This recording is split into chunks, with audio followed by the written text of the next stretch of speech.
Со доделување на признанијата, синоќа во Велес заврши 62-то издание на меѓународната поетска манифестација Рацинови средби.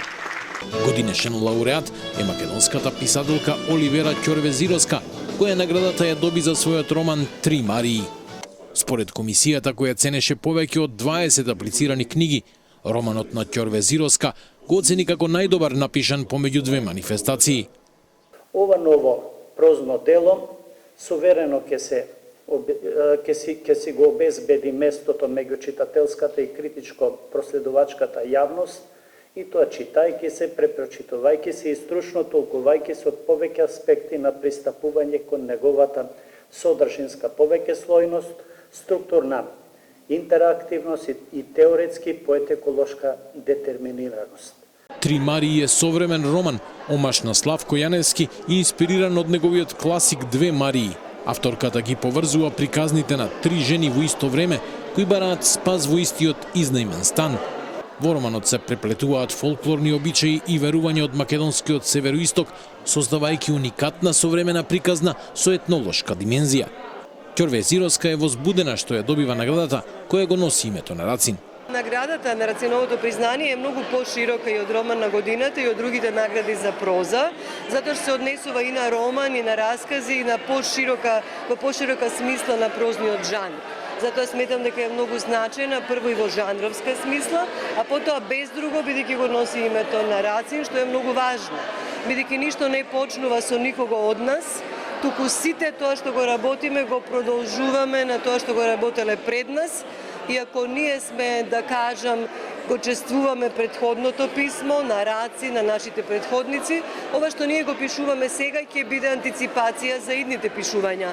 Континуитетот на јазикот е нешто најважно и континуитетот во книжевноста. И сите сме само мали камчиња во тој мозаик. Во традиционалната беседа за Рацин, која годинава честа да ја изложи, ја имаше македонскиот еминентен писател и професор Венко Андоновски. Тој го спореди големиот поет и писател од Велес со основоположникот на епскиот театар и критичкото осветлување на социјалните и политичките теми Бертолд Брехт. За Андоновски, Рацин не е само социјален поет, туку предвесник на се она што и недостасувало на македонската литературна сцена во 19-тиот и почетокот на 20-тиот век, вклучувајќи ја и љубовната лирика. Човек може да живее без храна 7 дена, без вода 7 дена, без храна 15 дена, ама без смисла не може да живее ниту еден единствен миг. Рацин тоа не го кажа. Рацин цел живот ја бараше смислата и неговиот бунт е бунт поради тоа што светот молчи пред неправди, светот молчи пред ужаси, светот молчи пред експлоатација, светот легализира како општествена формација систем во кој што буквално човек на човека му пие крвта, и Рацин се бунтува против таквиот свет кој молчи. Со други зборови, ако го наблюдуваме како екзистенцијалист или како човек која бара смислата, и посебно како човек која бара смислата во комунистичката и марксистичката проблема, ние за Рацин мораме, не можеме, мораме да кажеме, Рацин е македонскиот Бертолд Брехт.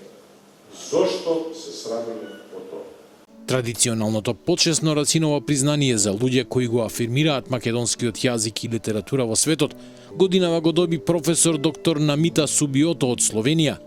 Таа е истакнат македонист која 3 децении го афирмира македонскиот јазик, литература и култура на угледниот универзитет во Љубљана, кој представува расадник на македонистиката. Во текот на 5 дена колку што траеше манифестацијата, се одржаа неколку промоции на книги и трибини, а се одржа и традиционалниот симпозиум на Институтот за македонски јазик. Рациновите средби завршија со меѓународен поетски митинг, на кој освен домашни, учествуваа и поети од странство.